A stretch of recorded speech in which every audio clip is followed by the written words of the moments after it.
Hallelujah.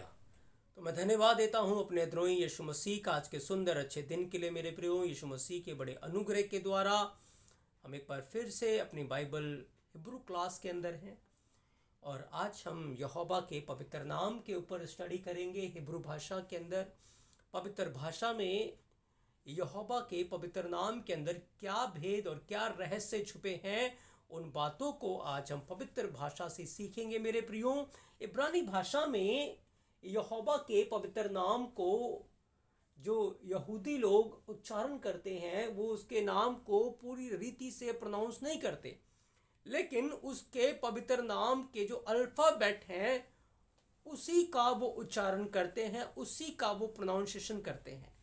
उसके नाम की जो स्पेलिंग है इब्रानी भाषा के अंदर, वो है योद हे वाव हे। योद हे वाव हे। योद हे वाव हे। ये वो नाम है मेरे प्रियो जो सच में यहोवा का पवित्र नाम है, जो स्वर्ग से आया है। जब आप बाइबल को पढ़ते हैं, प्रेरितों के काम 26 अध्याय उसके 14 वचन को, तो लिखा है जब प्रेरित पौलुस ने अपनी गवाही दी, अपनी टेस्टिमनी दी, और प्रेरित पौलुस ने कहा कि जब मैं दमिश्क के मार्ग पे जा रहा था तो मैं अचानक गिर पड़ा और एक बड़ी ज्योति मेरे ऊपर चमकी।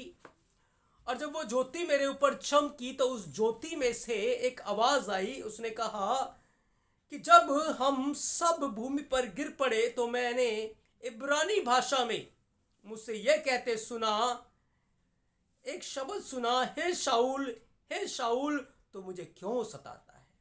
याद रखें, यीशु मसीह पौलुस से, शाऊल से बात कर रहा है और यीशु मसीह स्वर्ग में है, और स्वर्ग से उन्होंने किसी और भाषा में बात नहीं की, लेकिन इब्रानी भाषा में, पवित्र भाषा में, हिब्रू भाषा के अंदर उन्होंने बात की मेरे प्रियो, क्योंकि इब्रानी भाषा स्वर्गीय भाषा है, पवित्र भाषा है मेरे प्रियो। और उसने उस पवित्र भाषा में शाऊल से बात की। इसलिए जब हम स्वर्ग जाएंगे तो हमें यही पवित्र भाषा मिलेगी। हालेलुया। जो शब्द है वो इब्रानी भाषा का शब्द है। आमीन जो है इब्रानी भाषा का शब्द है। बाइबल की जो मूल भाषा है वो इब्रानी भाषा है। इब्रानी भाषा में जब हम उसके वचनों का अध्ययन करेंगे, सीखेंगे, तो बहुत गहराई की बातें, भेद की बातें इस पवित्र भाषा के अंदर छुपी हुई मेरे प्रियो। तो आज हम यहोवा के पवित्र नाम के ऊपर स्टडी करेंगे, और आज के भाग में हम पूरी तरीके से इसे कवर नहीं कर पाएंगे, पर अगले भाग में भी हम इस पवित्र नाम के ऊपर स्टडी करेंगे मेरे प्रियो। और मैं विश्वास करता हूं कि आज की जो स्टडी है, वचन है, हमारे लिए एक बड़ी आशीष का कारण बनेगी मेरे प्रियो। तो इब्रानी भाषा में 22 अल्फाबेट है। मैं पहले 10 लेटर्स को आपको दिखाना चाहता हूं। सबसे पहला जो लेटर है मेरे प्रियो वो है आलिफ। दूसरा जो लेटर है वो है वाव, गैमेल, दैलित, और पांचवा जो लेटर है वो है हे। छठा जो लेटर है वो है वाव। सातवां जो लेटर है वो है जाइन। आठवां जो लेटर है वो है खैत। नौवां जो लेटर है वो है तैत, और 10वां जो लेटर है वो है योद मेरे प्रियो। ध्यान करें, ये आलिफ,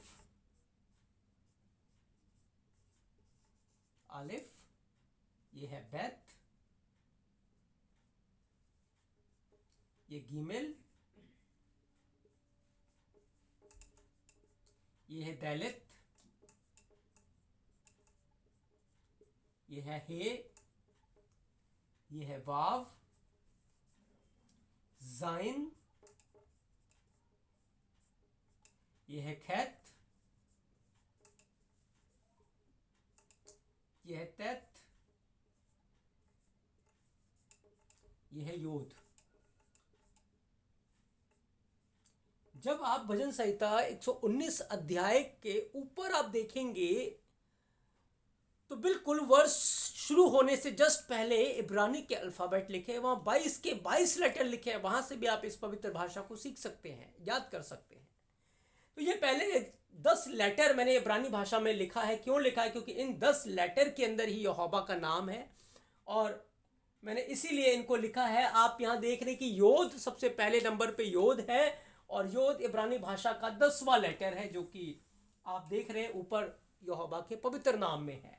दूसरा जो लेटर है वो है हे, जो कि 5वां लेटर है। तीसरा जो लेटर है वो है वाव मेरे प्रियो, जो कि 6ठा लेटर है।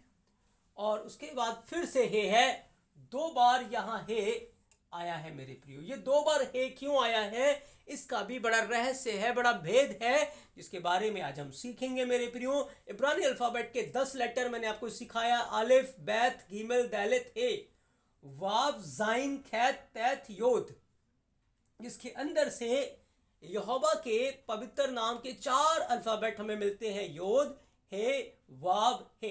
हर इब्रानी अल्फाबेट का एक पिक्टोग्राफ होता है मेरे प्रियो, एक न्यूमेरिक वैल्यू होती है। तो आज हम इसके अगर पिक्टोग्राफ को देखते हैं तो इस योद की जो पिक्टोग्राफ है इब्रानी भाषा में वो है यहोवा का दाहिना हाथ। उसकी पिक्टोग्राफ मैंने आपके सामने बनाई हुई है, यहोवा का दाहिना हाथ। हे की जो पिक्टोग्राफ है वो है एक आदम, एक स्पिरिचुअल इंसान जो बिहोल्ड करता है, जो देखता है उसके जलाल को, उसकी महिमा को, जो प्रशंसा करता है, वर्शिप करता है, आराधना करता है। कील कांटे हैं, वाव जो है वो कील को दिखाता है, कांटे को दिखाता है। और आगे फिर हे है, हे स्पिरिचुअल इंसान यानी कि आदम, आदम है मेरे प्रियो। यहां पर यहोवा के नाम के अंदर पूरा सुसमाचार है, पूरी योजना है जो यहोवा ने मानव जाति की शुरुआत करने से पहले ही बना के रखी हुई थी। जब आप बाइबल के अंदर पढ़ते हैं, लिखा है कि यहोवा कहता है, देख मैंने तेरी तस्वीर को अपनी हथेली के ऊपर खोद कर बनाया है, और तेरी शहरपनाह सदैव मेरी दृष्टि में बनी रहती है। तो इब्रानी भाषा के अंदर मेरे प्रियो, आपने भजन संहिता के अंदर यह शब्द को सुना होगा, या शॉर्ट फॉर्म में यहोवा को या भी बोला गया है। या का मतलब होता है योद और हे, योद और हे मिलकर बनता है या। और यहाँ का जो वो इसके पिक्टोग्राफ है वो है योद और हे। यहां पर मैंने आपको बताया कि जब यहोवा ने आदम की सृष्टि की तो अपने हाथों से उसने एक मिट्टी का पुतला बनाया मेरे प्रियो। उसने जब उस मिट्टी के पुतले को बनाया तो आदम जो था वो यहोवा के स्वरूप में, उसकी समानता में था, क्योंकि यहोवा ने उसको अपने स्वरूप और अपनी समानता में बनाया था। वो स्वर्गदूतों से बहुत ऊपर था। स्वर्गदूत भी आदम को दंडवत किया करते थे, स्वर्गदूत भी आदम से डरते थे, क्योंकि जो आदम है वो यहोवा के स्वरूप में है, उसकी समानता में है मेरे प्रियो। और वो यहोवा के दाहिने हाथ का हकदार था, वो दाहिने हाथ था। और यहोवा ने अपने हाथों से आदम को बनाया था। आदम के ऊपर यहोवा के हाथों के फिंगरप्रिंट्स थे, उसकी छाप थी, उसकी मोहर थी मेरे प्रियो। और जब उसने बनाया तो आदम को अपने दाहिने हाथ रखा, इसलिए उसने कहा, आदम तेरी तस्वीर जो है वो मेरी हथेली के ऊपर है, तेरी शहरपनाह सदैव मेरी दृष्टि के सामने रहती, क्योंकि यहोवा ने आदम को अपने दाहिने हाथ रखा था, अपने जलाल में, अपनी महिमा में रखा था।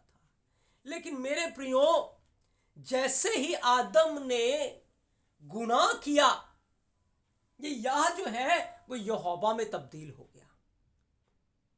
उसका नाम या भी है, उसका नाम यहोवा भी है। हम भजन संहिता में पढ़ते हैं, या की स्तुति करो, यहोवा की स्तुति करो। तो उसके नाम में बड़ा सुसमाचार है, गॉस्पल है, छुटकारे का संदेश है, मानव जाति के उद्धार का संदेश है। यही नाम के अंदर ही छुपा हुआ है, उसकी योजना है। क्योंकि यशायाह 40 अध्याय 10 वचन आप पढ़ेंगे तो वहां लिखा है, मैं यहोवा हूं, अंत की बातें आदि में ही बता देता हूं। तो उसने मेरे प्रियो अंत की बातें आदि में ही अपने नाम के अंदर छुपा के रखी, जिस नाम के द्वारा हम समझ सकते हैं उसकी योजना को, उसकी प्लानिंग को, और उसके महान प्रेम को जो कि उसने संसार के साथ किया मेरे प्रियो। बाइबल कहती है यहोवा ने पूरे जगत से ऐसी मोहब्बत की, अपना एक लौता बेटा दे दिया, ताकि जो कोई उसके ऊपर विश्वास करे वह नाश न हो परंतु अनंत जीवन को पाए मेरे प्रियो। तो यहोवा ने अपने नाम के अंदर अपने आप को रखा, अपने पुत्र आदम को रखा, लेकिन आदम ने जैसे पाप किया, यहोवा चाहता था आदम यहोवा के हाथ के नीचे रहे, यहोवा के हाथ को देखे। आदम यहोवा के हाथ को देखे, क्योंकि हे के बारे में मैंने बताया आपको, हे का अर्थ है एक ऐसा व्यक्ति जो देख रहा है। यहोवा चाहता था आदम हाथ को देखे। यहोवा चाहता था कि आदम यहोवा के सामर्थी हाथ को देखे, क्योंकि यहोवा का सामर्थी हाथ उसकी सारी जरूरतों को, आवश्यकताओं को पूरा करता। आज भी मेरे प्रियो यहोवा हमारे जीवनों से चाहता है हम उसके हाथ को देखें, हम उसके इंतजाम को देखें, हम उसके हाथों के नीचे दीनता से रहे, क्योंकि पतरस यही कहता है अपने आप को यहोवा के बलवंत हाथों के नीचे दीनता से रखो, ताकि वो उचित समय आने पर तुम्हें बढ़ाएगा। तो यहोवा चाहता था आदम यहोवा के हाथ को देखे। आदम यहोवा के हाथ को देखता था। मोरिया पर्वत के ऊपर उसकी संगति हुआ करती थी, बड़ा खुश था, बड़े जलाल में था। लेकिन एक दिन बागे अदन के अंदर जब शैतान ने सांप का उपयोग किया और हवा के जीवन में आ गया और उसने फल दिया, और आदम ने जब उस फल को खाया उसने पाप किया, तो यहोवा चाहता था कि वो यहोवा के जलाली हाथ को देखे। लेकिन जैसे ही उसने गुनाह किया, उसने हाथ को नहीं देखा, उसने कील को देखा मेरे प्रियो, उसने कांटों को देखा। क्योंकि गुनाह हमें कभी भी यहोवा के हाथ को नहीं दिखाएगा। जैसे ही हमारे जीवन में पाप आ जाएगा, हम दुखों को देखना शुरू करेंगे, हम कांटों को देखना शुरू करेंगे, हम तकलीफों को देखना शुरू करेंगे। एक समय था आदम बागे अदन के अंदर यहोवा के जलाल को, उसकी महिमा को देखता था। लेकिन जैसे उसने पाप किया, जैसे उसने गुनाह किया, बागे अदन से वो बाहर आ गया और दुखों को, कांटों को, पीड़ाओं को देख रहा था। क्योंकि यहोवा ने कहा आदम तेरे कारण भूमि श्रापित है, इसलिए वो तेरे लिए ऊंट कारे कांटे उगाएगी। और कांटे कील के समान होते हैं मेरे प्रियो, कांटों से ही कील आया है। तो यहोवा के बड़े नाम में ही हम देखते हैं कि कैसे आदम का पाप में गिरना हमें नजर आता है। यहोवा चाहता था आदम हाथ को देखे, लेकिन गुनाह करके उसने कील को देखा, उसने दुखों को देखा मेरे प्रियो। तो यहोवा के नाम में हमें क्या मिला? हाथ को देखो, कील को देखो, हाथ को देखो, कील को देखो। यहोवा हमेशा हमारे जीवनों से चाहता है। यहोवा आदम से चाहता था, यीशु मसीह आदम से चाहता था, हमसे चाहता है कि हम उसके जलाली हाथ को देखें, हम उसके महिमा में हाथ को देखें। लेकिन बहुत बार मेरे प्रियो पाप करके, गुनाह करके हम उसके हाथ से इधर उधर हट जाते हैं। यशाया 59 के अंदर लिखा है, मेरा हाथ छोटा नहीं हो गया, मेरे कान भारी नहीं हो गए, लेकिन तुम्हारे अधर्म के कामों ने तुम्हें तुम्हारे एलोहिम यहोवा से दूर कर दिया है, इसलिए वो तुम्हें नजर नहीं आता। तो मेरे प्रियो, जब आप अपने जीवन में पाप करेंगे, गुनाह करेंगे, आपको उस समय यीशु मसीह नजर नहीं आएंगे, उसका इंतजाम आपको नजर नहीं आएगा, उसका हाथ आपको नजर नहीं आएगा, क्योंकि पाप के कारण दुख और कांटे और पीड़ाएं आपको घेर लेंगी। क्योंकि पाप की मजदूरी मौत है मेरे प्रियो। पाप की सजा जो शरीर में हमने बोया है उसे काटना पड़ेगा, और आदम ने जो बोया था उसे बहुत भयंकर रीति से काटना पड़ा मेरे प्रियो। उसने कांटों का दुख सहा, उसने पृथ्वी के ऊपर दर दर की ठोकरें खाई, बड़ी कष्ट, बड़ी पीड़ा उसके जीवन के ऊपर आए। आदम का इतिहास ये बताता था मेरे प्रियो। तो यहां पर हमें दिख रहा है कि आदम, जो कि यहोवा ने अपने स्वरूप और अपनी समानता में बनाया था, यहोवा चाहता था कि आदम यहोवा के जलाली हाथ को, उसके दाहिने हाथ को देखे। लेकिन आदम ने पाप करके क्या देखा? उसने कांटों को देखा, उसने दुखों को देखा, उसने कील को देखा मेरे प्रियो। यहोवा नहीं चाहता हम दुखों को और कांटों को देखें, लेकिन वो चाहता था कि हम यहोवा के जलाली हाथ को देखें। इसलिए मेरे प्रियो, यहोवा ने क्या किया? जब आदम ने यहां पाप कर दिया, यहां हमें एक योजना नजर आती है कि उसने पाप करके कांटों को देखा, कील को देखा, दुखों को देखा। तो यहोवा ने एक बड़ा इंतजाम भी किया मेरे प्रियो, क्योंकि मेरा यहोवा, आपका यहोवा दयालु यहोवा है, वो तरस से भरा हुआ है। बाइबल बयान करती है कि वो दया से प्रसन्न होता है, वो न्याय से प्रसन्न नहीं होता मेरे प्रियो, वो दया से प्रसन्न होता है, वो माफी से प्रसन्न होता है। तो उसने आदम के लिए एक बड़ा इंतजाम किया। पाप करके आदम के ऊपर जितने भी कर्स आए थे, दुख आया था, पीड़ा आई थी, वहां पर यीशु मसीह ने क्या किया? उन दुखों को अपने ऊपर ले लिया। यहां हमें दो हे मिलते हैं, यानी कि दो आदम यहां नजर आता है। बाइबल बयान करती है पहला आदम मिट्टी से लिया गया, ये पहला आदम है, फर्स्ट आदम मिट्टी से लिया गया, और दूसरा आदम स्वर्ग से आया मेरे प्रियो, सेकंड आदम जो कि स्वर्ग से आया। और जो आदम स्वर्ग से आया, जो यहोवा के जलाल में था मेरे प्रियो, पहले आदम यहोवा के नूर में था, यीशु मसीह तो यहोवा के अंदर था, लेकिन दाहिने हाथ की जो जगह थी वो आदम की थी, लेकिन आदम ने जैसे पाप किया उसकी जगह वहां से हटकर कांटों के साथ हो गई, कील के साथ हो गई मेरे प्रियो। तो बाइबल बयान करती है कि पहला आदम यहोवा ने अपने हाथ से बनाया था, मिट्टी से आया, लेकिन दूसरा आदम स्वर्ग से आया। और इस आदम के लिए जिसने पाप किया था, उसकी सारे कांटों को, उसके कीलों को, ये जो कील आप यहां देख रहे हैं, ये जो कांटे आप यहां देख रहे हैं, जिसके कारण आदम जो श्रापित हो गया और भूमि उसके लिए कांटे उगाने लगी, उस श्रापित चीज को यीशु ने अपने ऊपर ले लिया। उन कांटों का ताज यीशु ने अपने सिर पे ले लिया, उन कीलों को यीशु मसीह ने अपने हाथों में, अपने पांव में ठुकवा लिया। और यीशु मसीह जो कि दूसरा आदम था, हमें यही नजर आता है दूसरा आदम था, उसने कांटों के, कील के दुखों को अपने ऊपर लेकर वो उन सारी परीक्षाओं में जो आदम के ऊपर आई थी परखा गया।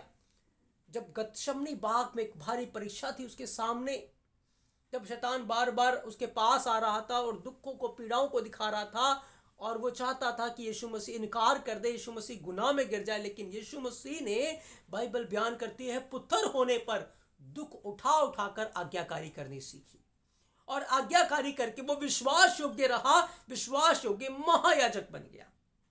और मेरे प्रियो, उसने जय प्राप्त कर ली और मौत को हरा दिया, पाप के डंक को उसने हरा दिया, उसको कुचल दिया मेरे प्रियो, और एक जयवंत मुकुट उसने ले लिया। आदम के दुखों को, पीड़ाओं को उसने अपने ऊपर उठा लिया।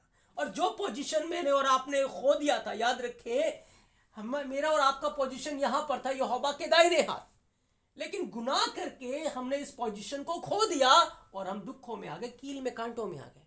यीशु मसीह ने हमारे दुखों को, हमारी पीड़ाओं को अपने ऊपर ले लिया। उसने कहा, गुनाह और बोझ से दबे लोगों, आओ मेरे पास आओ, मैं तुम्हें विश्राम देता। उसने अपने ऊपर ले लिया, और वो मुर्दों में से जब जी उठा तो ये यीशु मसीह पिता के दाहिने हाथ जाकर बैठ गया।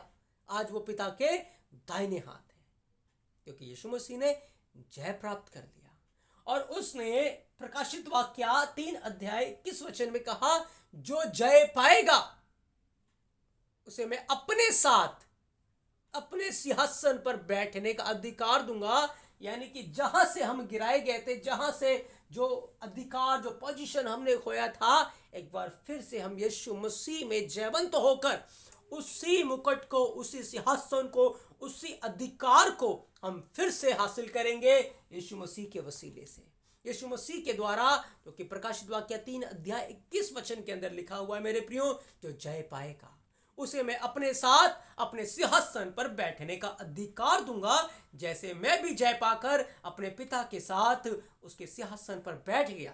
तो मेरे प्रियो, आज हमारे पास चॉइस है, मेरा यीशु मसीह, आपका यीशु मसीह, मेरा अदनोई, आपका अदनोई। यीशु मसीह ने उन सारी पीड़ाओं को जो आदम के ऊपर आई थी अपने ऊपर उठा ली, और वो प्राण देने तक विश्वास योग्य रहा। आज इसी पवित्र नाम में हम उसके अनंत काल के छुटकारे को और फिर से पिता के दाहिने हाथ बैठने के अद्भुत योजना को हम देख रहे हैं। और अगर हम जय पाएंगे तो मेरे प्रियो, हम भी यीशु मसीह के साथ उसके सिंहासन पर, उसके गोद में होंगे, उसी महिमा में, उसी जलाल में होंगे जो हमने पुराने आदम में खो दिया, और यीशु मसीह में एक बार फिर से हम प्राप्त करेंगे। आदम को यहोवा ने बचा लिया अपने पुत्र यीशु मसीह के द्वारा। आज आदम यहोवा के साथ है मेरे प्रियो, क्योंकि यहोवा न्याय से प्रसन्न नहीं होता, वो नाश करने से प्रसन्न नहीं है, वो बचाने में खुश है मेरे प्रियो, वो दया से प्रसन्न होता है। इसलिए बहुत ज़रूरी है कि आज हम जिस दौड़ में हैं, बड़ी ईमानदारी के साथ, विश्वास योग्यता के साथ हम इस दौड़ को दौड़ते रहें, ताकि मेरे प्रियो जैसे यीशु मसीह जयवंत हो गया, हम भी जयवंत होकर जीवन का मुकुट पाएं और हमेशा हमेशा के लिए अपने उस जलाल को जिससे हम गिराए गए थे, जिसे हमने खो दिया था पाप करके, फिर से हासिल करें और सच में फिर हम यहोवा के स्वरूप में, उसकी समानता में, उसकी जलाल में, उसकी महिमा में होंगे और रोज उसके रूबरू उसका दर्शन करेंगे।